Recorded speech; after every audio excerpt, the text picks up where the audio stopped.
చంద్రబాబు సమక్షంలో టీడీపీ పార్టీలోకి చేరారట వైఎస్ విజయమ్మ. జగన్మోహన్ రెడ్డి తల్లి వైఎస్ విజయమ్మ చంద్రబాబు సమక్షంలో టీడీపీలోకి చేరినట్టుగా అయితే తెలుస్తోంది. తెలుగుదేశం పార్టీ అధినేత నారా చంద్రబాబు నాయుడికి సంబంధించిన విషయంలో ఇప్పుడు ఆమె మరి ఖచ్చితంగా రావడానికి సిద్ధమైపోయింది. ఎందుకంటే ఇదివరకు తన కొడుకైనటువంటి జగన్మోహన్ రెడ్డికి ఇబ్బంది కలగకూడదని మౌనం వహించింది. అంతేకాకుండా తన కూతురికి సపోర్ట్ చేసింది. తన కొడుక్కి ఓటు వేయద్దని చెప్పలేదు, కానీ మౌనం వహించింది. అలాంటప్పుడే తెలుగుదేశం పార్టీకి సంబంధించి చాలామంది ఏపీ ప్రజలకి అర్థమైంది జగన్మోహన్ రెడ్డి తీరు తన తల్లికి కూడా నచ్చలేదని. అందుకే అది కూడా ఆయనకి ఒక మైనస్ పాయింట్గా మారింది. ఈ నేపథ్యంలో వైఎస్ షర్మిల గారికి, అలాగే ఇక తెలుగుదేశం పార్టీలోకి రావాలని విజయమ్మకి కూడా చంద్రబాబు ప్రత్యేక ఆహ్వానం పంపించారట.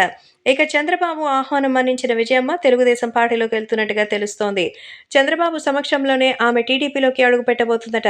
షర్మిల ఇప్పుడే కాంగ్రెస్ పార్టీలోకి చేరింది. కాంగ్రెస్ పార్టీ నుంచి ఆమె ఇప్పుడు కంటెస్ట్ చేయబోతోంది. ఈ నేపథ్యంలో నారా చంద్రబాబు నాయుడు సమక్షంలో టీడీపీ తీర్థం పుచ్చుకొని భవిష్యత్తులో టీడీపీకి సంబంధించి కీలకమైన విషయాన్ని పోషించాలని ఆమెకు సంబంధించి ఒక పాత్ర ఇవ్వబోతున్నట్టుగా అయితే ఇప్పుడు ప్రచారం జరుగుతోంది. సో కాబట్టి మిమ్మల్ని అడుగుతున్నానంటూ మరి నేరుగానే విజయమ్మ కూడా అడిగారట. దీంతో చంద్రబాబు నాయుడు తన పార్టీలోకి గ్రాండ్గా విజయమ్మని ఆహ్వానించినట్టుగా తెలుస్తోంది. సో త్వరలోనే చంద్రబాబు సమక్షంలో విజయమ్మ టీడీపీ తీర్థం పుచ్చుకోబోతుందట. ఇది చంద్రబాబుకి సంబంధించినటువంటి మెగా దెబ్బ జగన్మోహన్ రెడ్డికి అని ఖచ్చితంగా చెప్పొచ్చు.